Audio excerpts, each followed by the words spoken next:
Hey family, how are you tonight? I hope you are doing well this evening. It is a blessed Thursday, January 9th.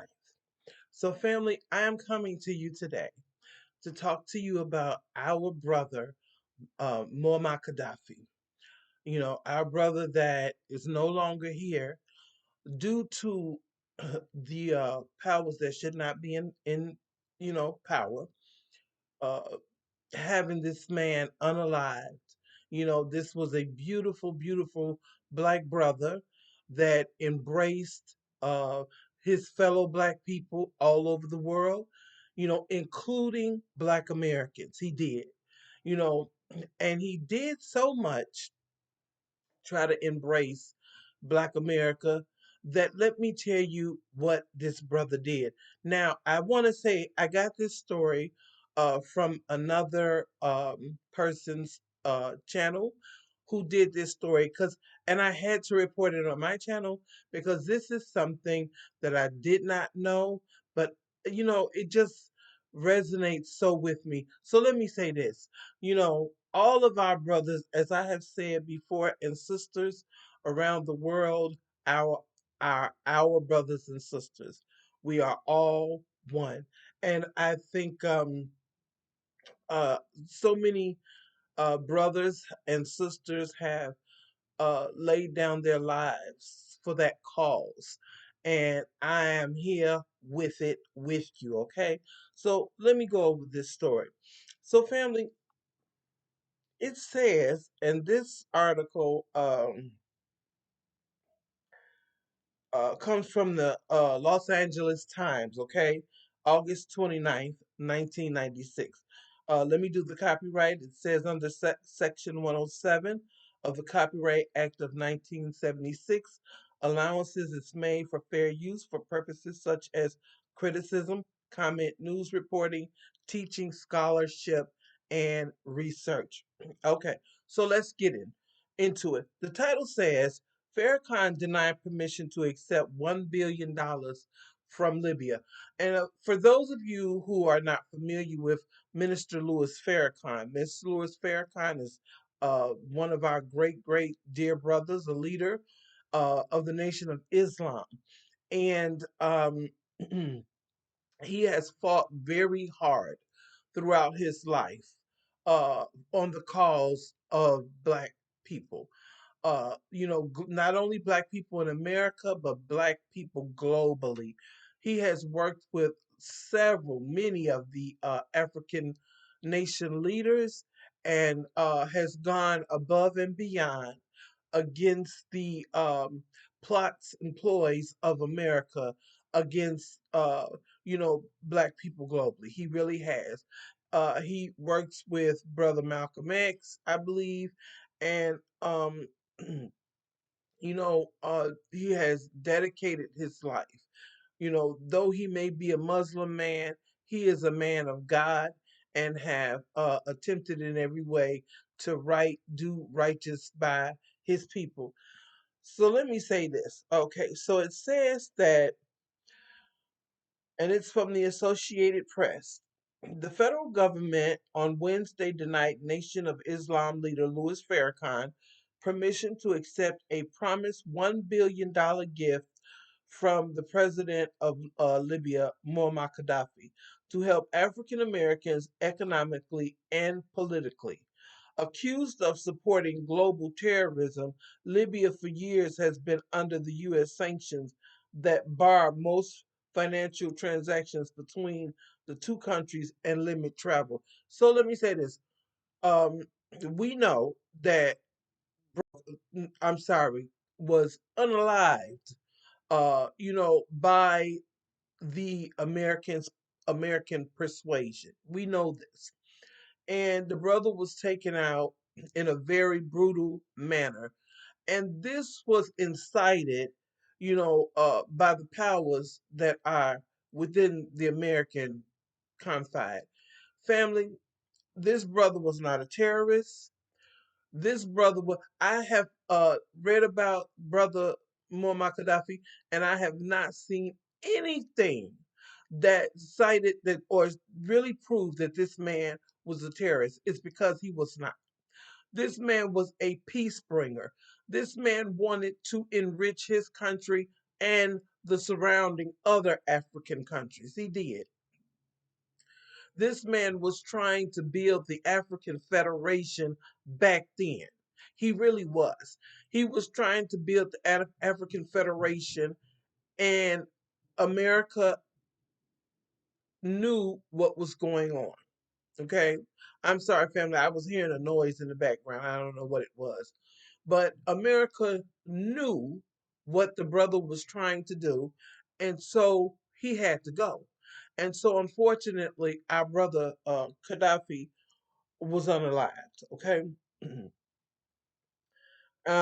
It says Farrakhan had applied last week to the Treasury Department's Office of Foreign Assets Control, asking that he be granted on exemption from the sanctions to permit acceptance to the $1 billion pledge by President Muammar Gaddafi, the Libyan uh, leader, during a visit Farrakhan made to Libya in January. The Treasury Department denied that request in a message to Farrakhan's lawyers in Chicago, asserting the continuing need of the United States to enforce its policy of isolating Libya. Do you hear that? Now, they openly will state how they are going to uh, impose their biasness on this country, okay? Because the country wants to stand up for itself and wants to build itself up economically, and not only itself, it wants to hold all of the African nations to be included and come together and build it up. But this is not what the American government wanted. It further says that Farrakhan was en route to Libya, where he was scheduled to receive a $250,000 humanitarian award from Gaddafi on Saturday. That gift too was barred by the American government's decision. You understand, family?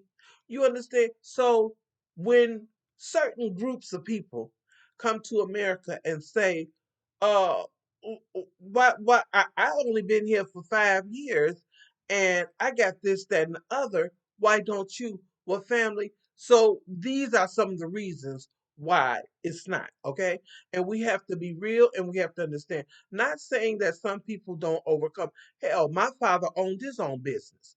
My father worked two jobs and he owned his own business. He was not going to allow a white man to prohibit him from elevating to the economic level that he wanted to, no matter what he had to do, okay? And that's what he did. Okay, so it says at a news conference in Chicago before his departure, Mr. Farrakhan said the U.S. government has left poor black Americans, okay, in the lurch with a new welfare law and said he wanted to use the Libyan gift to help blacks in America that were poor. Talk about why the United States wants to keep black Americans as a permanent underclass. Why do they? Why do America want to keep blacks in America as a permanent underclass? Well, I tell you why. Because they need someone at the bottom.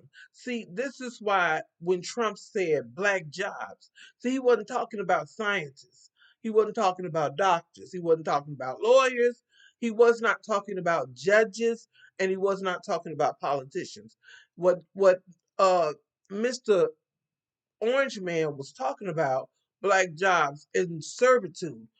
You working at a restaurant at McDonald's. Okay, you working at somewhere, but not saying that those jobs are not stand up jobs. Look, when I very first got in the job market, honestly, as a waitress, I made $2.10 an hour. And I am being told today that even still it's about $2.15 or something like that per hour. That is, if that is not slavery, it just shows you the premise that America operates on. Okay, so this is another. I'm gonna be real quick, family. I'm not gonna hold you long, but this is another article, and it's called Racial Inequality in the United States, and it was published July 21st, 2022. Okay, so it says racial inequality in the United States, and this was done by the treasurer. Okay, the Secretary for the Economic Policy, Benjamin Harris, Janet Yellen, and Janice, uh, I think her name is Boldler. Racial inequality in is is I'm sorry. Racial inequality is the unequal distribution of resources, power, and economic opportunity across race in a society. While the discussion of racial inequality in the United States is often focused on economic inequality, racial inequality and also manifests itself in a multitude of ways that alone and together impact the well being of poor Americans. This includes racial disparities in wealth, education, employment, housing, mobility, health, rates of rates of incarceration, and much, much more. In her January 2022 remarks at the 2022 virtual Davos Agenda, hosted by the World Economic Forum, Secretary of Treasury Janet Yellen stated, a country's long term growth potential depends on the size of its labor force, the productivity of its workers, the renewability of its resources, and the stability of its political systems. This reflects a recognition that despite an aim to advance economic growth, many policies in areas such as access to the labor market, housing, and infrastructure have not benefited all Americans. Okay? It says it has not benefited all Americans, especially Black America. Okay? This has impacted the ability of the historically marginalized Black community to fully participate in and benefit from the nation's prosperity. Family, when you look at the wealth gap between Blacks and whites, okay, and the reason I'm just saying Blacks and whites is because originally that's what it was, okay? And the American black slave, the American uh, African slave, black slave, is still a black person. So we're not gonna fight over the word black or African. We just not because it's dumb. We're all the same, but we're different culturally. But you know, it has been an issue between the economic wealth gap between blacks and whites for over 400 years. So it is time, okay, since our ancestors invested so much and they got no return. You know, if you invest your money into something, you expect a return. When you don't get a return, you pull your resources out. Well, they put their blood, sweat, and tears, which at the time was their resources into building up America. And America paid them back with nothing, with death, with brutality, you know. So now, hundreds of years later, there's still a huge wealth gap, and they still do everything they can to ensure that continues. That's not right. When those that are in power are guided by race, then they cannot be fair on any level. We just saw the story where the white nurse was breaking the bones of black babies that were in the NICU unit, the neonatal unit. I can't even fathom that. So that hate trickles down from the very top down to the very low because she looked like a piece of poor white trash. Excuse my French, but that's what it was. That kind of hate trickles down. So when they tell us there's no racism in America, there's no economic disparities against black people, there's no inequalities, there's no, we know that is a lie. It's a lie. And it is done to gaslight us to think we're crazy. We're not the crazy ones, fam. We right on. We're spot on with the information that we have, that we know, and that we are living in. Yes, more and more every day, Black Americans and other Blacks are standing up. But this is saying that how, as a people, you saw what Muammar Gaddafi did. He didn't say, I'm only going to be for Africans. You know what I'm saying? He said, I'm going to be for all black people globally. That's what he said. Just like Bob Marley. Bob Marley didn't say, I'm only going to be for Jamaicans. He didn't say that. He said, I'm going to be for everyone. Black Americans, Africans, Caribbeans, Jamaicans, everyone. This is the mentality that we must get. I have been to the African continent and I have been to two countries. And let me tell you this, I do not like to see when white people come somewhere and everybody just jumps up in a roar. This is why Africans, you must, I don't care if it's a small mom and pop, whatever you're doing, own your own. You, Africans are pretty good. Africans are wonderful with that. And you'll start from a small and try to work your way up. Well, so do Black Americans. Same thing, no different. So do Caribbeans. So do Jamaicans. And so on. We have to come together and put our differences aside and build economically. Africa is going to be booming by 2030. It's already booming. This is why they really trying to put those hits out on uh, the Traore, the president of Burkina Faso. This is why so many hits that have been put out on this man's life is because he is trying to bring it together. Okay, that's what he's trying to do. He has the mentality that we all should have of togetherness, oneness. Okay, so did Mr. Muammar Gaddafi, and so does Brother Farrakhan. Family, I implore you. Uh, we have to come together as a people, and we have to stop looking at each other sideways because that only leaves room and opportunity for the enemy to move through us. Okay. Not only does he try to keep us down in America, but everywhere you are, he's trying to keep you down too. And we can't allow that.